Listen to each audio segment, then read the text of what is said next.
storia di oggi racconta di un talento grande, in grado di lasciare un segno, e di un'amicizia che un giorno si rompe, si dissolve. Parla anche di un sogno che si realizza, e di un tragico incontro con la follia. Mi chiamo Marcello Monti, benvenuti a Rock and Crime, e questa è la storia di Dimebag Darrell. La storia di oggi racconta di uno dei protagonisti del metal moderno. È la storia di un ragazzo che ha visto un po' alla volta i suoi sogni prendere forma e diventare realtà, e dalla realtà trasformarsi in leggenda. Un uomo a cui la vita ha fatto pagare però un prezzo troppo alto. Dimebag Darrell, o Diamond Darrell, come è stato anche chiamato nei primi anni della sua carriera, nasce a Dennis, nel Montana, il 20 agosto del 1966. Il suo vero nome è Darrell Lance Abbott. Suo padre, Jerry Abbott, possiede uno studio di registrazione, i Pantego Sound Studios. Ed è qui che il giovane Darrell passa parte delle sue giornate, affascinato dal sound e dalle performance dei numerosi chitarristi, soprattutto blues, che frequentano lo studio.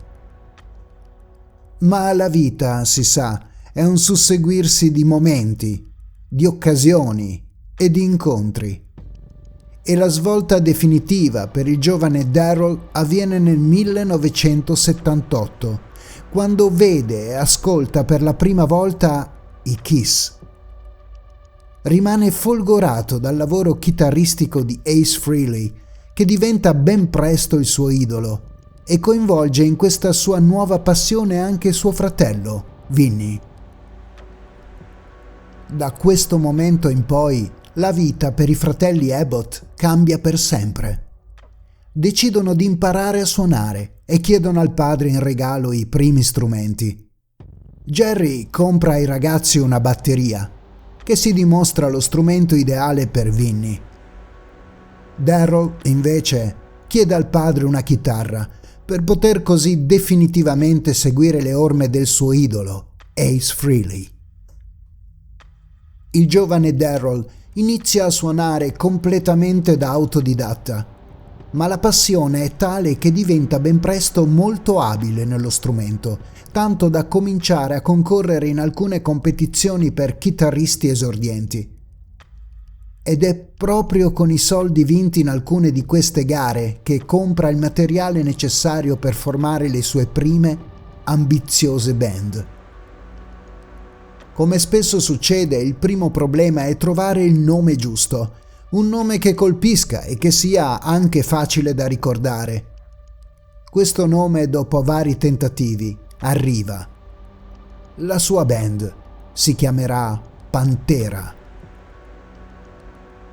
E il gruppo, fin da subito, vuole fare sul serio, e nel periodo che intercorre tra il 1981 e il 1988 autoproduce ben 4 album, grazie anche all'aiuto del padre Jerry, che intanto aveva fondato un'etichetta, la Metal Magic Records.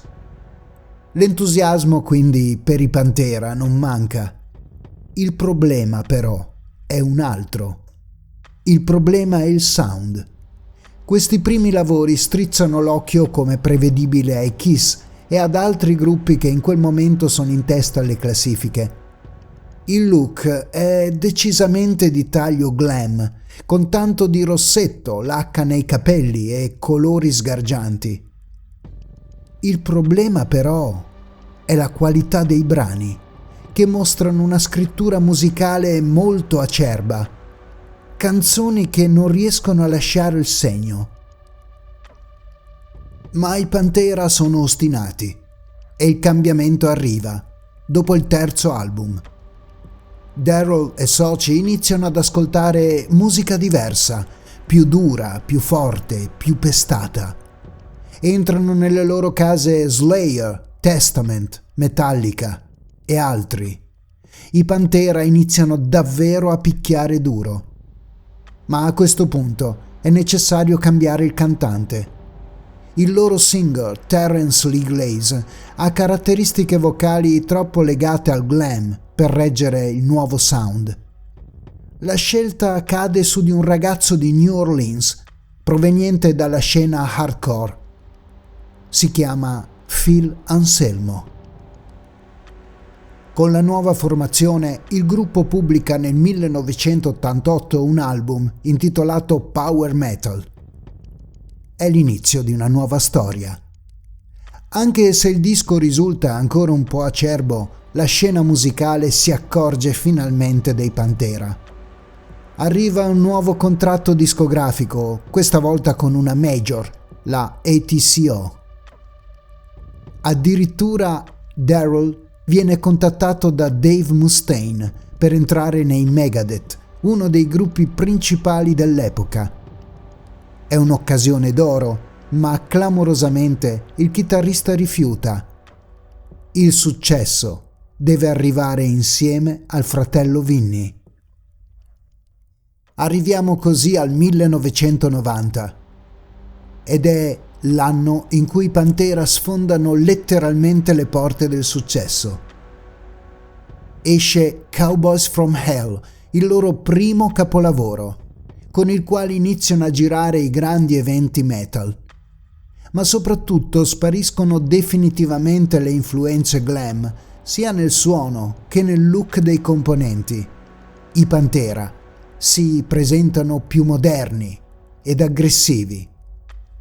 Ed è da questo momento in poi che Darrell assume definitivamente il nickname che lo consegnerà alla storia, Dimebag. Ma è nel 1992 che i Pantera fanno la storia. Infatti quell'anno esce Vulgar Display of Power, un album che contiene brani che col tempo diventeranno dei veri e propri inni. Ma non solo. L'album porta di nuovo all'attenzione degli appassionati di musica l'heavy metal, creando un nuovo sottogenere, da qui in poi chiamato groove metal. Si pone così in contrasto con il suono che in quel periodo dominava le classifiche, quello del grunge, nelle sue varie ramificazioni, genere che aveva prodotto una sorta di terremoto all'inizio degli anni 90, simile a quello che fece il punk negli anni 70. Ed è anche grazie ai Pantera che i fan del metal tornano a rialzare la testa. Il gruppo di Dimebag Darrell ormai non si ferma più. Nel 1994 esce Far Beyond Driven. Il disco vende ai livelli dei precedenti e ribadisce la popolarità dei Pantera a livello mondiale. Ma ormai è una legge nota. Quando un gruppo musicale è all'apice, sulla vetta, davanti allo sguardo inizia a intravedersi il precipizio. Ma questa volta la dinamica è piuttosto strana e particolare. Partiamo dal fatto che i Pantera, come la maggior parte dei gruppi rock, sempre sotto pressione, quasi sempre in tour, sono dei fortissimi bevitori. Tra i componenti il frontman Phil Anselmo è quello che ha il rapporto più stretto con la bottiglia e lo dimostra il fatto che è costantemente ubriaco, anche sul palco, anche nei concerti importanti dove a volte dà il peggio di sé. Anselmo nel 1995 sorprende i suoi compagni di band con una confessione. L'abuso di alcol deriva dal tentativo di calmare un fortissimo mal di schiena che lo tormenta continuamente. All'inizio i membri dei Pantera sono scettici, poi devono ricredersi. Ad un esame medico Phil Anselmo risulta soffrire di una lesione alla colonna vertebrale, probabilmente occorsa in seguito al suo modo scatenato di porsi sul palco. In conseguenza di ciò, necessita di un intervento ricostruttivo, ma soprattutto di almeno un anno di stop. La diagnosi è una mazzata per un gruppo nel pieno del suo successo. Ma Phil Anselmo dice agli altri di non preoccuparsi. Ha in mente una soluzione alternativa. Ma questa soluzione ha un nome: eroina. Il cantante, infatti, passa dallo stato di alcolista a quello di tossicodipendente. I rapporti tra i componenti dei Pantera a questo punto si compromettono irrimediabilmente. I compagni di band cercano in tutti i modi di convincere il cantante a smettere con le sostanze, ma dall'altra parte Phil Anselmo non ne vuole sapere di allontanarsi da quella che definisce la sua cura. Ma volenti o nolenti, nonostante i litigi, c'è un contratto da rispettare. I Pantera tornano in studio nel 1996 per registrare il nuovo album The Great Southern Trendkill. Anselmo, ormai in cattivi rapporti con i compagni, non si presenta nemmeno in studio. Registrerà le sue parti da solo, in un'altra sala di registrazione. Il disco è l'ennesimo grande successo per i Pantera, ma i problemi iniziano poco dopo, durante il tour per la promozione dell'album. Il 13 luglio 1996, durante una data in Texas, Anselmo perde i sensi nel backstage a causa di un'overdose di eroina e viene ricoverato immediatamente in una clinica.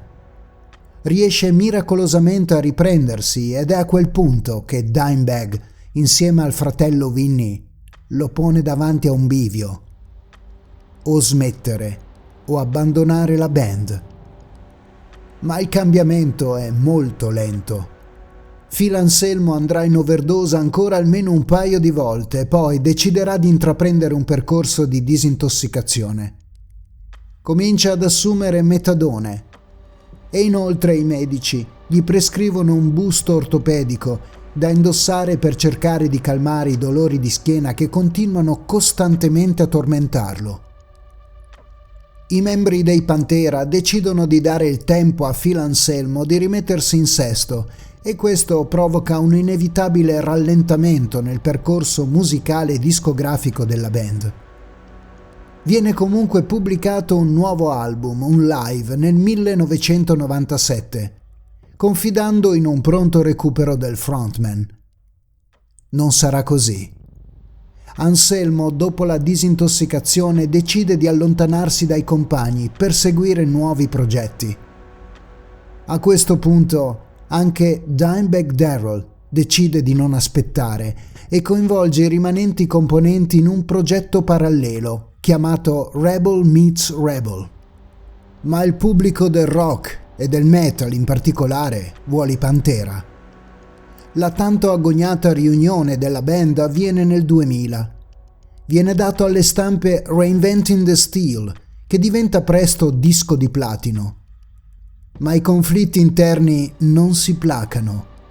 Dopo il tour promozionale, Phil Anselmo comunica di volersi prendere una nuova, lunga pausa. Da questa pausa, però, non tornerà più. Il cantante torna ai suoi personali progetti e i restanti membri del gruppo la prendono male. Molto male. Soprattutto Dimebag si scaglia contro il suo ormai ex cantante, accusandolo di essere un traditore e di non comprendere le sue decisioni. Nel 2003, Dimebag Darrell, insieme al fratello Vinny, fanno un annuncio. I Pantera non esistono più. Con lo scioglimento del gruppo per Dimebag Darrell inizia un periodo molto difficile. Da un lato continuano i litigi e le accuse tra lui e Phil Anselmo. Infatti i due si accusano reciprocamente delle responsabilità dello scioglimento. Dall'altro nasce nel chitarrista una profonda depressione, conseguenza del fallimento del suo progetto musicale. Dimebag, spinto anche dalla fidanzata Rita Haney, decide quindi con un grande sforzo, dopo un po' di tempo, di ricominciare. E con chi, se non con l'inseparabile fratello Vinny? Nel 2003 nascono così Damage Plan e la loro storia inizia molto bene, con un album d'esordio, New Found Power, che l'anno successivo entra subito in buona posizione in classifica. E così Dimebag Darrell sembra rinascere. Il nuovo progetto gli infonde fresca linfa vitale. La depressione un po' alla volta sparisce, è felice di suonare e la sua vena creativa torna quella di un tempo. Apparentemente tutto sembra riprendere per il meglio. Appunto, apparentemente. I Damage Plan non sono i Pantera e i fan si sono divisi. Una parte segue Darrell, l'altra è rimasta fedele a Phil Anselmo. In tutto ciò, a rimetterci, sono le vendite. Ma c'è un altro problema, e come in un copione già scritto e vissuto, sempre con il cantante. Il frontman dei Damage Plan si chiama Pat Lachman ed ha un problema: il confronto. Teme di essere paragonato continuamente a Phil Anselmo, rifiuta di cantare brani dei Pantera e vive perennemente col peso dell'ombra del predecessore sulle spalle. Phil Anselmo, intanto, oltre ad occuparsi della sua carriera musicale, continua la sua battaglia verbale nei confronti di Dimebag Darrell e non perde occasione di lanciare frecciatine verso il chitarrista. È una di queste, detta in un'intervista per la prestigiosa rivista musicale Metal Hammer, che di lì a poco assumerà i connotati di una sinistra profezia. Il cantante infatti dichiara: Darrell meriterebbe di essere punito severamente. Nessuno immagina che, di lì a poco, qualcosa di tragico sarebbe purtroppo successo. E non lo immaginano neppure i Damage Plan, che iniziano il tour per promuovere il loro album. Una delle date è prevista l'8 dicembre del 2004 a Columbus, in Ohio. Il locale si chiama Arrosa Villa. Durante il concerto l'atmosfera è infuocata, in puro stile heavy metal. Darrell, forte della sua esperienza con i Pantera, sa come coinvolgere ed eccitare il pubblico. Ma ad un certo punto accade qualcosa di inaspettato e di sbagliato. Sul palco compare un'ombra che non ci dovrebbe essere, l'ombra di un uomo salito sullo stage di nascosto. E poi inizia un suono, ritmico, assordante, ma non è uno strumento. Sono colpi di arma da fuoco. Dimebag Darrell è a terra e insieme a lui altre 3 persone, un fan, Nathan Bray, un addetto alla sicurezza, Jeff Thompson, un addetto del locale, Erin Hulk. A terra, freddato da un poliziotto, c'è anche una 4ª persona. Si chiama Nathan Gale. È lui l'omicida, l'assassino. In the United States, a gunman has opened fire at a rock concert, killing the band's guitarist. 3 other people were also shot dead before the gunman was killed by a police officer. North America correspondent Lisa Miller. The heavy metal band Damage Plan had only just begun playing at the crowded nightclub when the gunman leapt onto the stage, shooting at the musicians and into the crowd. La polizia locale inizia dopo poco la ricostruzione dei fatti. Gale, in maniera furtiva, è riuscito a salire durante il concerto dal retro del palco. Una volta vicino ai musicisti, ha esploso ben 15 colpi, uccidendo all'istante Dimebag Darrell. Dopo aver preso in ostaggio un tecnico, ha poi rivolto il fuoco contro la security e il pubblico, prima di venire ucciso da un poliziotto con un colpo di fucile alla nuca. Ma chi è l'assassino Nathan Gale? Si scopre presto che è un ex marine di 28 anni, congedato dall'esercito dopo una diagnosi di schizofrenia acuta. Da questo momento in poi si cominciano a cercare le possibili cause di un così terribile gesto. All'inizio sembra che Gale fosse un fan dei Pantera, sconvolto dallo scioglimento della band. Ma non solo. Sembra che fosse un seguace di Phil Anselmo e che nella sua mente distorta avesse iniziato ad attribuire a Dimebag Darrell la responsabilità della fine della sua band preferita. E poi c'è quella frase, forte, probabilmente inappropriata, detta da Anselmo in quell'intervista a Metal Hammer. Forse Gale l'ha preso in parola, forse pensava di eseguire nel suo modo distorto il pensiero del suo idolo. Ma emergono altre ipotesi. Alcune persone vicine a Gale raccontano che l'ex Marine, al culmine dei suoi deliri, aveva dichiarato che Dimebag Darrell era, testuali parole, entrato nella sua mente e gli aveva rubato idee musicali e riff che sarebbero diventati poi grandi successi dei Pantera. Insomma, gli avrebbe rubato idee, fama e successo.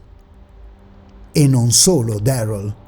Infatti i deliri di Gale raccontavano di altri artisti che avevano a suo dire rubato le sue idee, come ad esempio Marilyn Manson, e che sarebbero state nel suo folle progetto le prossime vittime della sua vendetta.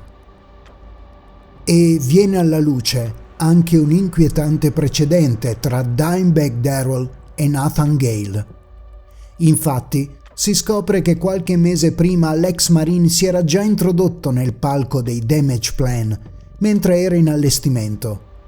Aveva danneggiato alcune attrezzature della band per un valore di alcune migliaia di euro, ma era stato prontamente allontanato. Purtroppo, l'8 dicembre del 2004 riesce a portare a termine il suo folle proposito.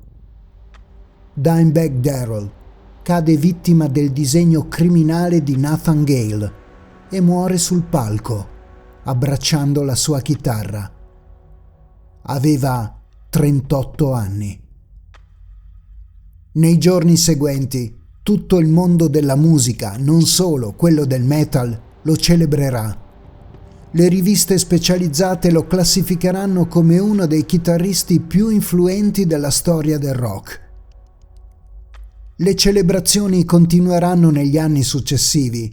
Nel 2007 il chitarrista verrà inserito nella Hollywood's Rock Walk, mentre nel 2010 e fino al 2020 verrà organizzato un festival, il Dime Bash, in suo onore. Il funerale di Dimebag Darrell si tiene ad Arlington, in Texas. Il chitarrista viene sepolto in una bara speciale donata da Gene Simmons dei Kiss, circondato dai parenti, dagli amici più stretti e da tanti musicisti con i quali aveva condiviso la sua arte. Tutti, meno uno. Nel giorno in cui il mondo dava l'ultimo saluto a Dimebag Darrell, mancava Phil Anselmo.